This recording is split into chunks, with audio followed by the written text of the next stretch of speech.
nous allons voir dans le livre de Lamentations. Le livre de Lamentations a été écrit par le prophète Jérémie. Et c'est quelqu'un qui a beaucoup souffert dans sa vie. Amen. Amen. Le prophète Jérémie a beaucoup souffert. Et il a souffert à cause de quoi? À cause de l'appel de Dieu dans sa vie. Vous qui dites souvent que si Dieu m'a appelé, si Dieu est avec moi, pourquoi je souffre comme ça, homme de Dieu? Pourquoi, pasteur, moi là, vraiment, personne ne se soucie de moi? Oh, pourquoi? Vous vous plaignez. Mais je suis sûr que personne n'a souffert les 1/1000 de la souffrance de Jérémie. Amen. Jérémie chapitre 3, à partir du verset 1 jusqu'au verset 27. Chapitre 3, premier verset. Je suis l'homme qui a vu la misère sous la verge de sa fureur. Il m'a conduit, mené dans les ténèbres, et non dans la lumière. Contre moi, il tourne et détourne sa main tout le jour. Il a fait dépérir ma chair et ma peau. Il a brisé mes os. Il a bâti autour de moi. Il m'a environné de poison et de douleur. Il me fait habiter dans les ténèbres, comme ceux qui sont morts dès longtemps. Il m'a entouré d'un mur pour que je ne sorte pas. Il m'a donné de pesantes chaînes. J'ai beau crier et implorer du secours. Il ne laisse pas accès à ma prière. Il a fermé mon chemin avec des pierres de taille. Il a détruit mes sentiers. Il a été pour moi un ours en embuscade, un lion dans un lieu caché. Il a détourné mes voies, il m'a déchiré. Il m'a jeté dans la désolation. Il a tendu son arc et il m'a placé comme un but pour sa flèche.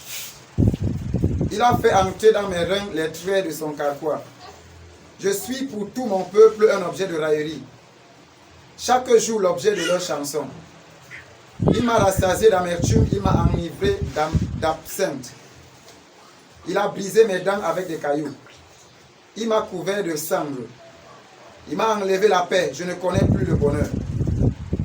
Et j'ai dit, ma force est perdue. Je n'ai plus d'espérance en l'Éternel. Quand je pense à ma détresse et à ma misère, à l'absinthe et au poison, quand mon âme s'en souvient, elle est abattue au-dedans de moi. C'est bon, arrête-toi d'abord ici. Ça, c'est la première phrase. Amen. Bien aimé, ça c'est un prophète de l'Éternel qui parle. C'est quelqu'un que Dieu a appelé. C'est quelqu'un que Dieu a oint pour la mission. C'est celui-là que Dieu lui a dit, avant que tu ne sois conçu dans le ventre de ta mère, moi l'Éternel, je te connaissais déjà. Il dit que je t'avais appelé et je t'avais consacré prophète des nations. Mais cependant, Jérémie est arrivé à un moment de sa vie où il a vu la souffrance. Il a expérimenté la souffrance. Il a traversé des moments difficiles. Dieu l'envoie vers les rois. On l'arrête là-bas, on le fait correctement. On l'enferme en prison. On se moque de lui. Jérémie n'avait pas la paix. Jérémie, jusqu'à ce qu'il a écrit un livre qu'on appelle Lamentation. Tellement qu'il se lamentait. Il était dans les problèmes, il était dans les difficultés. Et en ce moment, dans sa chair, vous savez qu'un homme reste un homme. Quel qu'en soit ce que tu peux vivre spirituellement, quel qu'en soit le degré de ta foi, à un moment donné, tu faiblis. Et quand Jérémie faiblissait, voilà ce que Jérémie passait son temps à dire. Il a raconté des choses ici. Ici, vous sentez que c'est des paroles de quelqu'un qui a déjà perdu la foi. Il dit que je suis l'homme qui a vu la misère sous la verge de sa fureur. La fureur de qui? Il parle de la fureur de l'Éternel. Il m'a conduit, mené dans les ténèbres et non dans la lumière. Écoutez, hein, ça c'est un homme de Dieu qui dit ça. Il dit que Dieu l'a conduit et il l'a mené dans les ténèbres et non dans la lumière. Il dit que contre moi, il tourne et retourne sa main tout le jour. Il a fait dépérir ma chair et ma peau. Il a brisé mes os. Il a bâti autour de moi. Il m'a environné de poison et de douleur. Il me fait habiter dans les ténèbres comme ceux qui sont morts dès longtemps. Ah, Jérémie. Il m'a entouré des murs pour que je ne sorte pas. Ça là, il parle de la prison. Il m'a entouré des murs pour que je ne sorte pas. Il m'a donné de pesantes chaînes. J'ai bu, j'ai beau crier et implorer du secours. Il ne laisse pas accès à ma prière. Il a fermé mon chemin avec des pierres de taille. Il a détruit mes sentiers. Il a été pour moi un ours en embuscade, un lion dans un lieu caché. Il a détourné mes voies. Il m'a déchiré. Il m'a jeté dans la désolation. Il a tendu son arc et il m'a placé comme un but pour sa flèche. Il a fait entrer dans mes reins des traits de son carquois. Je suis pour tout mon peuple un objet de raillerie. Ça dit que les gens se moquaient de lui. Il a dit qu'il est pour son peuple un objet de raillerie. Chaque jour, l'objet de leur chanson, il m'a rassasié d'amertume et il m'a enivré d'absinthe. L'absinthe, c'est un poison. Il dit que Dieu a rassasié son âme de poison, d'absinthe, d'amertume. Il a brisé mes dents avec des cailloux. Ah. Il m'a couvert de cendres. Il m'a enlevé la paix. Je ne connais plus le bonheur. Et j'ai dit, ma force est perdue. Je n'ai plus d'espérance en l'Éternel. Il dit que je n'ai plus d'espérance en l'Éternel. Dans la détresse, j'ai crié à lui, il n'est pas venu. Dans mes moments difficiles, j'ai pleuré, il n'est pas venu. Il a laissé mes ennemis me mettre en prison. Il a laissé mes ennemis me maltraiter. On m'a tapé par-ci, on m'a saboté par-là. Aujourd'hui, parmi mon peuple, les gens se moquent de moi. Tellement que je n'ai même pas d'habit pour porter. Je marche, les pantalons troués. Et les gens se demandent que si celui-ci se dit qu'il est prophète, celle-ci là, elle se dit qu'elle est enfant de Dieu, elle se dit qu'elle est chrétienne, les chrétiens de misère. Bien-aimé, à un moment donné, Jérémie est arrivé à ce niveau. Il a dit qu'il n'a plus d'espérance en l'Éternel. Quand je pense à ma détresse et à ma misère, à l'absinthe et au poison, quand mon âme s'en souvient, elle est abattue au-dedans de moi. Quand mon âme s'en souvient, elle est abattue au-dedans de moi. Voilà ce qu'il dit. Il dit que son âme est abattue au-dedans de lui. Son âme est abattue.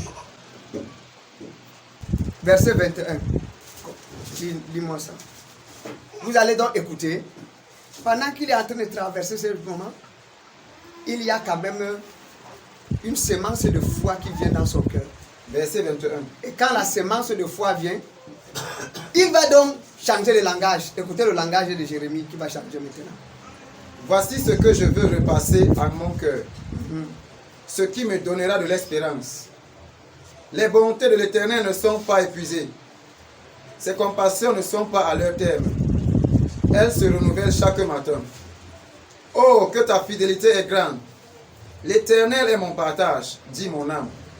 C'est pourquoi je veux espérer en lui. Arrête-toi ici. Amen. Bien-aimé, regardez. Jérémie était abattu au-dedans de lui. Son âme était abattue. Son âme était en pleurs. Il ressentait comme si sa vigueur était en train de partir. La mort l'avait environné. Le séjour des morts l'avait réclamé. Mais il dit, en tout ça, je sais une chose. C'est que mon âme est abattue. Mais parce que mon âme est abattue et que la foi vient de ce qu'on entend. Et ce qu'on entend vient de la parole de Dieu. Amen. Il dit que voici ce que je vais repasser à mon cœur. Ce qui me donnera de l'espérance. Parce qu'un homme qui n'a pas d'espérance, c'est un homme qui est foutu. Quand vous voyez les gens commencer à désespérer, sachez que la mort n'est pas loin. Le désespoir conduit à la mort. Regardez les gens qui arrivent à un niveau où qui n'ont jamais imaginé qu'ils devaient chuter dans la politique. Le jour où ils chutent, quelques années après, vous allez entendre qu'ils sont morts. Beaucoup de ministres Quand on les a enfermés, c'est fini. Vous entendez, quelques années, ils sont morts. À cause de quoi? Du désespoir, du désarroi. Quand un homme est désespéré, la seule chose qui lui passe à l'esprit, c'est la mort. Imaginez le chagrin. Et il est en train de s'éteindre à petit feu. Imaginez une personne arrivée à l'hôpital. On lui dit que toi tu es séropositif. En réalité, ce n'est pas le sida qui tue la personne. C'est le désespoir. Si on ne lui disait pas, il devait encore vivre longtemps. Mais dès que tu lui donnes l'information, là c'est fini. La personne commence à maigrir, à maigrir, à maigrir, à maigrir, à maigrir. Le simple fait pour la personne de savoir que j'ai une maladie incurable et ça ne va jamais guérir, c'est fini. Ça commence à chuter ton moral. Ça commence et le désespoir vient. Mais Jérémie a dit que voici ce que je vais repasser à mon cœur, ce qui me donnera de l'espérance. Il y a des gens qui sont séropositifs, ils ont vécu 20 ans. Il y a des gens séropositifs qui ont vécu 30 ans. D'autres même ont vécu 50 ans. Avec le sida. Pourquoi d'autres personnes, eux, n'arrivent pas à vivre 5 ans? Quand on les annonce, c'est le désespoir qui les tue. C'est le chagrin qui les tue. Amen. Voilà donc ce que Jérémie a dit. Ce qui me donnera de l'espérance. Je vais repasser ça dans mon cœur. Je dirais donc, verset 22, les bontés de l'Éternel ne sont pas épuisées. Il dit la première des choses, pour que mon âme reprenne espoir, voilà ce que je vais dire. Les bontés de l'Éternel ne sont pas épuisées. Amen. Donc Dieu n'est pas en pénurie de bonté. Ça veut dire que quoi? Il ne dit pas que son stock de bonté est fini et je ne vais plus te faire du bien. Il n'y a pas ça chez Dieu. Il dit que les bontés de l'Éternel ne sont pas épuisées. Ses compassions ne sont pas à leur terme. Donc ça veut dire que les compassions et les bontés de Dieu ne s'arrêtent jamais, ne finissent jamais. Toute personne qui vient devant l'Éternel, l'Éternel manifeste sa bonté et sa compassion à son égard. Amen. C'est vrai que je souffre, mais je sais une chose, c'est que l'Éternel est vivant. Et il se lèvera bientôt pour moi. Amen. Oui. Dieu se lève toujours en dernier. C'est l'ennemi qui se lève en premier. Dieu se lève toujours en dernier. Il y a certaines choses que Dieu laisse que tu souffres dans la vie. Il laisse que tu traverses des moments difficiles. Parce que ton degré d'élévation, le niveau où il veut t'amener est tellement énorme. Alléluia. Vous comprenez? C'est tellement énorme. Et vous savez, Dieu ne lève pas quelqu'un qui n'a pas brisé. Je vous ai dit ça, non? Même les païens que vous entendez, regardez Nelson Mandela. Vous croyez que c'est pour rien qu'il devient président en Afrique du Sud? Nelson Mandela a fait 27 ans en prison. 27 ans. Il y a des gens qui n'ont pas 27 ans ici. J'ai dit que donc, toute ta vie que tu as vécu maintenant, là, quelqu'un a vécu ça en prison. Oui. Mais quand il est sorti, regardez, Nelson Mandela devient président. Il remporte non seulement la lutte pour laquelle il est allé en prison. Vous comprenez? L'apartheid était terminé avec les Desmond Tutu. Ils ont combattu. Mais il n'y a pas quelqu'un qui a souffert comme Nelson Mandela. Mais Nelson Mandela finit par devenir président de l'Afrique du Sud. Et quand il devient président en Afrique du Sud, il va briguer un mandat. Dès qu'il finit, on va lui dire de se présenter. Son entourage était là. Présente-toi, non, présente-toi, présente-toi, présente-toi. Vous savez, quand quelqu'un est élevé, beaucoup de gens sont à côté de lui, pas parce qu'ils l'aiment, mais parce qu'ils veulent assurer leur mangeoire. Amen. Amen. Oui, ils veulent assurer leur mangeoire. Il dit non, présente-toi. Nelson Mandela a dit que je ne suis pas le seul Sud-Africain. Un mandat, c'est bon. Il est sorti en grand. Et aujourd'hui, Nelson Mandela est resté dans l'histoire, toujours l'homme le plus célèbre de l'histoire. Vous comprenez? Pourquoi? Même Barack Obama n'a pas eu la célébrité de Nelson Mandela. Vous savez ça? Non. Un homme qui est célébré partout. Avant qu'il ne meure. Et même après sa mort, Il y a des monuments qui ont été érigés dans plusieurs pays en faveur de Nelson Mandela. Vous comprenez ça? Pourquoi? Il était grand d'esprit. Combien parmi vous, quand on vous menace une fois pour une chose, vous ne faites plus la chose? On vous menace une fois pour une chose, vous ne faites plus la chose. J'étais en Gaoundéré avant-hier avec Papa Bara. Il a dit que on l'a enfermé 3 mois en prison à Maroua. Le préfet Maïdadi l'a enfermé 3 mois à cause de l'évangélisation.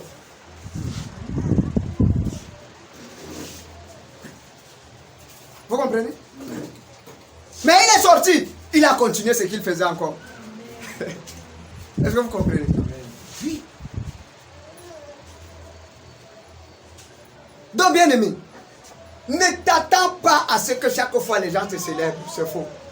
Il y a des moments où Dieu va faire même en sorte que ceux qui sont à côté de toi-même commencent à te mépriser, commencent à te négliger, commencent à te minimiser. Dieu s'arrange à ce que tout le monde t'abandonne pour que tu essayes de voir tes vrais amis. Tes vrais amis, c'est là-bas que tu vas connaître. Afin que quand tu seras élevé, que tu vois les gens quand tu souffrais. Regardez quand David était dans la caverne. Hein? Quand David était dans la caverne, qu'est-ce qui s'est passé? Il y avait les gens qui sont allés dans la caverne avec lui. Il y a les gens qui ont souffert avec lui. Il y a les gens qui ont cru en lui. Il y a les gens qui ont marché avec lui. Mais quand il est arrivé à la royauté, il est venu avec les gens là, il est venu seul. Est-ce que vous comprenez? C'est pour cela que vous allez voir dans un gouvernement, quand un président arrive, on sait automatiquement qu'il y aura remaniement. Hein? Pourquoi il y a remaniement? Il y a remaniement parce qu'il y a les gens qui ont souffert avec lui. Et c'est les postes juteux là, il vous met là-bas. Il vous met là-bas. Parce que quand les gens ont souffert avec toi, le jour où tu commences à manger, tu dois aussi partir. Est-ce que tu comprends? Oui. Dans la vie, c'est comme ça. Donc, quand les gens ont souffert avec toi, ne méprise pas leur effort. Le jour où Dieu va te placer quelque part, souviens-toi d'eux. Souviens-toi d'eux. Souviens-toi qu'ils t'ont aidé à être au niveau où tu es. Souviens-toi qu'ils t'ont poussé vers le haut. Amen. Oui. Ils t'ont poussé vers le haut. L'échelle de la grandeur, bien aimé, l'échelle de la grandeur, c'est quelque chose de terrible. Quand tu es en train de monter, ne te moque pas de celui qui descend. Parce que bientôt, tu seras en train de descendre et quelqu'un d'autre sera en train de monter à ta place. On n'est jamais au top éternellement. Même si tu es un grand enseignant d'université aujourd'hui, demain, on parlera d'une autre personne à ta place. Si tu es un grand homme politique, demain, on parlera d'une autre personne à ta place. Tu es un grand homme de Dieu, célébré partout. Demain, on parlera d'une autre personne à ta place. Parce que Dieu va t'utiliser simplement pour un temps, pour une période bien déterminée. Voilà pourquoi, quand tu montes, sache que plus ta montée sera élevée, plus ta chute sera grande. Celui qui tombe au premier étage a la chance de vivre que quelqu'un qui tombe au 50e étage. C'est ça le leadership. Est-ce que je parle à quelqu'un? N'oubliez jamais les gens qui vous ont permis de monter. N'oubliez jamais les gens qui vous ont permis d'être ce que vous êtes.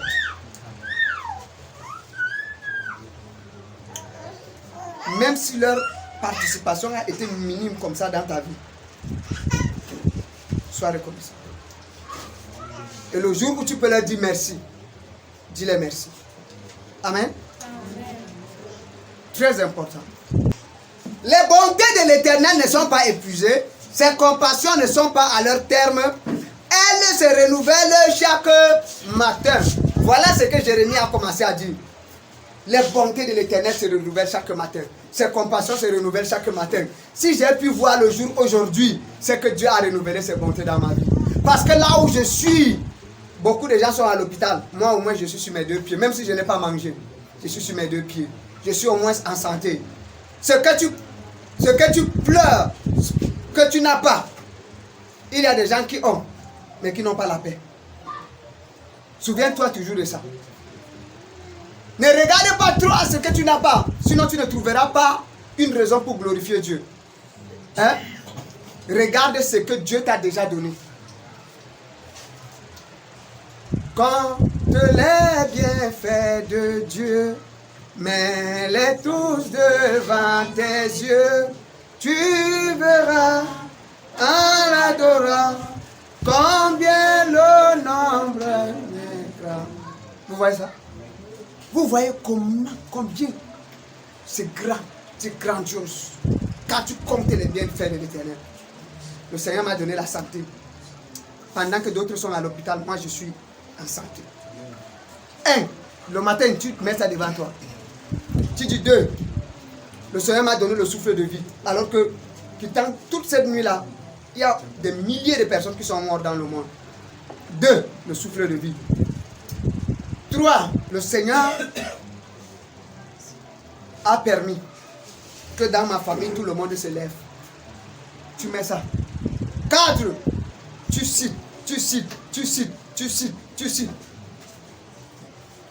Tu trouveras une raison de dire merci à Dieu. Amen. Oui, tu trouveras une raison pour dire merci à Dieu, bien-aimé. Tu trouveras une raison. Et quand tu vas trouver cette raison, chaque jour, tu vas célébrer l'Éternel avec un chant nouveau. Amen. Oui. C'est parce que nous ne voyons... Ah Seigneur, aujourd'hui mes enfants vont manger quoi? Oh Seigneur, parce que tu penses que la santé que tu as là, c'est un acquis. Oh Seigneur, vraiment, voilà moi, on me chasse même déjà à l'école et papa n'a pas donné l'argent. Tu ne sais pas que le souffle de vie que tu as là, c'est Dieu qui t'a donné ça. D'autres même s'énervent contre Dieu. Je ne prie plus. S'il fait là, il efface mon nom du livre de vie. Hein? Bien aimé, tu connais le livre de vie là. Quand les hommes qui ont une alliance avec Dieu parlent, pardon, toi ne mets pas ta bouche dedans. La seule personne qui a dit ça à Dieu dans la Bible, c'est qui? C'est Moïse. C'est Moïse. À cause de l'alliance qu'il avait avec Dieu. Toi, tu n'as même pas d'alliance avec Dieu, tu peux parler les choses comme ça. Dieu efface ton nom, ça ne revient même plus. Parce qu'il y a des gens qui lisent la Bible et ils prennent seulement les sujets de prière. Seigneur, il faut les sauver, sinon efface mon nom du livre de vie. Je dis que... Arrêtez le théâtre là, ça c'est le théâtre. Il faut arrêter ça. Ça là, ne faites pas le mouchardage spirituel. Vous comprenez? Fais ce que tu connais. Amen. Parce que si ton alliance n'est pas forte avec Dieu, Dieu va enlever vrai. Jérémie va continuer à dire que oh, ta fidélité est grande. L'Éternel est mon partage, dit mon âme. Regardez comment l'âme de Jérémie commence à changer. Que ta fidélité est grande. L'Éternel est mon partage, dit mon âme. C'est pourquoi je vais espérer en... Je vais espérer en... En haut, il avait dit quoi? Je n'ai plus d'espérance en l'Éternel. Au verset 18. Il dit, dis mon âme, c'est pourquoi je vais espérer en lui. Je vais espérer en l'Éternel. Même si j'appelle au secours, je ne vois pas le secours. Je vais continuer à espérer en l'Éternel. Je vais continuer à espérer en Dieu. Amen. Amen.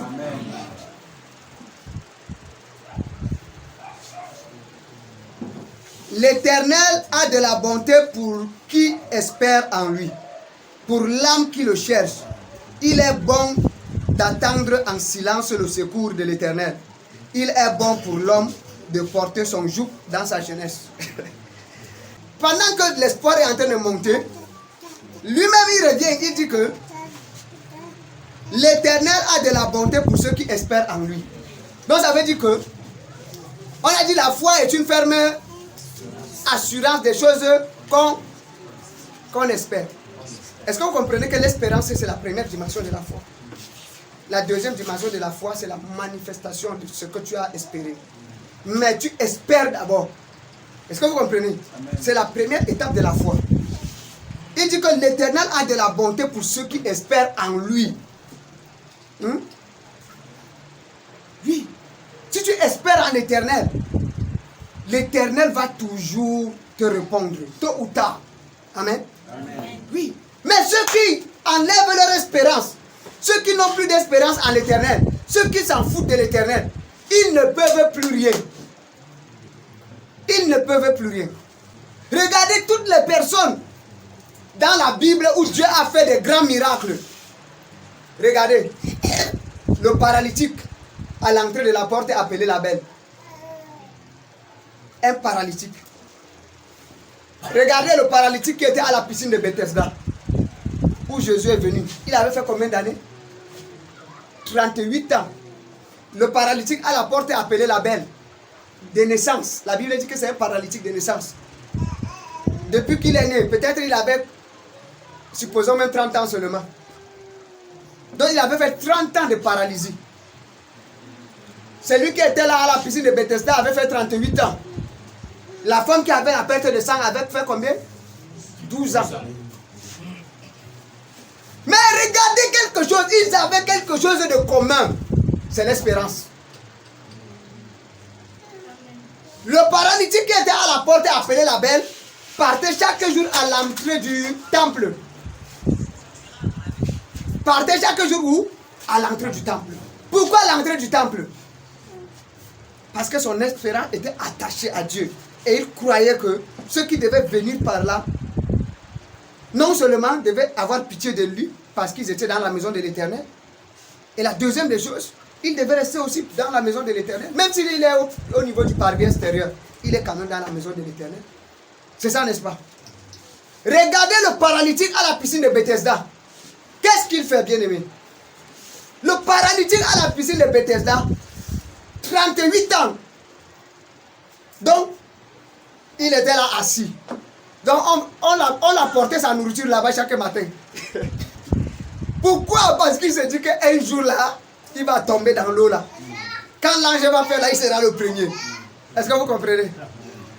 Donc, quand Jésus va arriver, Jésus va dire que est-ce que tu veux marcher? Est-ce que tu veux marcher? Il dit qu'il n'y a personne pour me jeter dans l'eau. Il y a une chose, bien aimé. Il est paralytique. S'il tombait dans l'eau, il va nager comment? Regardez un peu le problème. Il avait peur et il n'y avait personne pour lui faire tomber là-bas. Vous comprenez? Et lui-même, il sait que s'il entre seul là, il est dans les problèmes. Donc ça veut dire qu'il était retenu par la peur. Mais il était là quand même. Il avait l'espérance. Il espérait qu'un jour, 1 an est passé, 2 ans est passé, 3 ans est passé, 4 ans est passé, 5 ans est passé, il était toujours là. C'est pour cela que Dieu a vu sa foi. Un jour, Jésus est passé par là. Et regardez dans l'histoire, c'est lui seul que Jésus a guéri. Seul. Donc il y a certaines maladies que Dieu laisse. On prie pour toi, mais tu ne guéris pas. Commence à bénir le Seigneur. Sache que Dieu veut faire un miracle à travers ça. Amen. Amen. Oui, sache que Dieu veut faire un miracle à travers ça. Ne t'inquiète pas. Moi là, si je vous dis, il n'y a pas une maladie qu'on n'a pas découverte dans mon corps. On a découvert toutes sortes de maladies. Voici. Et comme ça vient là, ça part aussi seul. On a découvert les problèmes de cœur. On a découvert les problèmes de foie. On a découvert les problèmes d'estomac. J'avais les problèmes de nerfs. Un temps même, je prenais les médicaments de fou. On a tout détecté en moi là. La seule maladie que je sais qu'on n'a pas détectée, c'est le sida.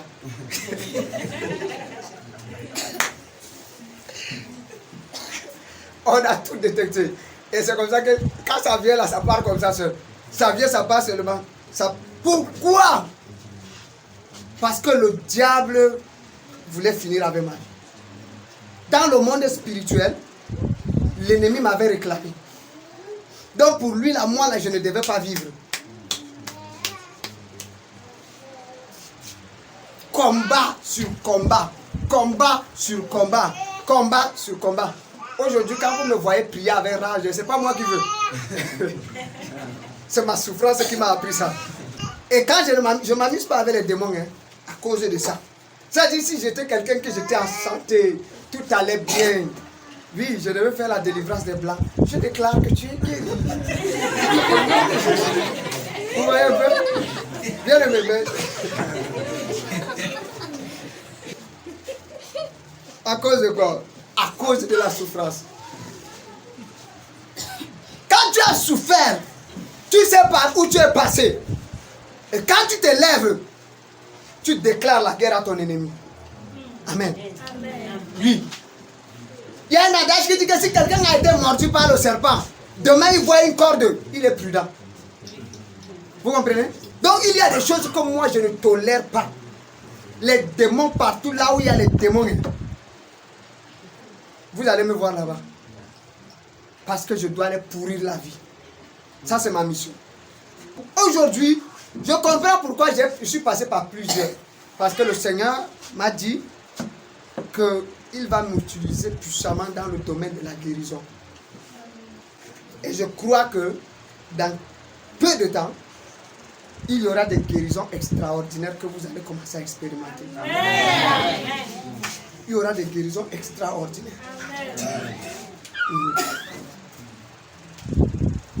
Des guérisons instantanées de gens que les gens vont venir ici. On va te faire le texte là, tu vas te rendre compte que la maladie là est partie. Amen. C'est pour cela que Dieu a laissé ces choses, que je vivais ces choses. Donc il n'y a pas les esprits de maladie que moi là je n'ai pas affronté. Il y a des moments où je me retrouvais dans ma chambre, au chevet de mon lit. Je m'imposais la main, je dis Seigneur, au nom de Jésus, au nom de Jésus, la vie revient. Au nom de... Donc, il y a des nuits où je sentais que je mourrais même. Mais je priais pour moi. Je continuais à prier pour moi. J'ai posé la main là où j'avais mal, je priais. J'ai posé la main là où j'avais mal, je priais. Et jusqu'à aujourd'hui. Donc, la maladie ne me fait plus peur. Parce que je sais une chose, c'est que je ne mourrai pas tant que je n'ai pas accompli ce que Dieu m'a dit d'accomplir. Amen. L'ange de la mort est une réalité. L'ange de la mort. La mort m'avait environné. Le séjour des morts était devant ma porte. J'ai vu des choses. La maladie. Toutes sortes de maladies. Jésus. La moitié de mon corps comme ça s'est paralysé.